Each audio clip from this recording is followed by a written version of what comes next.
August 1590. After 3 years trapped in England by a naval war with Spain, Governor John White finally sailed back to Roanoke Island. He found the settlement he had established standing empty. The houses had been taken down. The heavy iron bars and cannons remained, but anything of immediate, practical value was gone. Only 2 distinct markings remained on the landscape. Carved into the bark of a tree were the letters C-R-O, and at the entrance to the colony, etched into a heavy wooden post used for the settlement's defense, was the full word, Croatoan. The scene lacked any evidence of a violent struggle. White found no human remains and no burned buildings. Crucially, the carved cross, the signal the colonists were instructed to leave if they were forced to flee in distress, was nowhere to be found. Over 115 men, women, and children had vacated the island, taking their small boats and disappearing into the North American wilderness. It became the oldest cold case in the country's history. The settlers left behind a series of deliberate markers designed to be followed. For 400 years, the logic of their survival was overshadowed by the more romantic myth of a supernatural vanishing act. This German engraving from the late 16th century illustrates the first English contact. This 1585 expedition was a strictly military venture. The English carried pathogens to which the local population had no immunity. During visits to these exposed native settlements, epidemics broke out with devastating speed. The inhabitants began dying so suddenly they believed the English were shooting them from a distance with invisible bullets. Diplomacy eventually shattered. In June 1586, English commander Ralph Lane grew convinced the regional tribes were plotting an attack. He led his men to the mainland, massacred a village, and decapitated the local chief, Wingina, impaling his head outside the fort as a warning. This act of brutality turned Roanoke into a death trap. An island originally chosen for its ability to hide English ships from Spanish patrols was now a starving outpost surrounded by hostile tribes. When the 1587 civilian colonists arrived, their orders were to settle further north in the Chesapeake Bay. Instead, a mutinous Portuguese navigator forced them off the ships at Roanoke, abandoning women and children in a conflict they were never meant to fight. The decision to leave the island was a calculated move toward survival. This was a necessary evacuation, forced by the immediate threat of violence and the total absence of food. This context explains the Croatoan engraving John White found in 1590. White understood the message immediately because he had helped establish the protocol.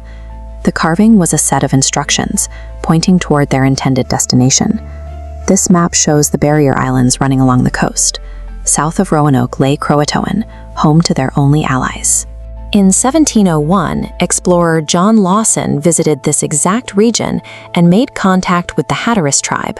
They occupied the land formerly known as Croatoan and maintained several traits that suggested a European connection. Lawson noted members of the tribe with gray eyes and a stated ability to read. They shared ancestral legends of white ancestors and spoke of a ghost ship they called Sir Walter Raleigh's vessel. Other early reports from the region mentioned children with blonde hair and pale skin. While modern science notes that albinism is common among native populations, the cultural markers Lawson recorded were much harder to dismiss. Integration into the local tribes offered the only viable path to survival. The colonists adapted their skills and integrated their bloodline into the indigenous culture out of absolute necessity. A second possibility exists within John White's own journal. Before his departure in 1587, he recorded that the colonists were preparing to relocate 50 miles into the Main, meaning 50 miles inland. In 2011, a forensic investigation of White's original map revealed a hidden detail. Underneath a small paper patch, researchers found a 4-pointed star drawn in invisible ink.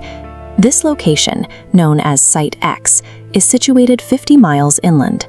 It aligns exactly with the relocation distance mentioned in White's journal centuries earlier. England had a strategic motive to hide this location. With Spanish espionage at its peak, mapmakers used patches and invisible ink to ensure that if a document was stolen, the true location of an English fort remained a secret. This discovery suggests a planned military-style relocation. Instead of a desperate flight, the colonists may have moved to a pre-selected stronghold on the mainland. Historians now look toward a split fate hypothesis to reconcile the conflicting evidence. The colony likely fractured into two groups to improve their chances.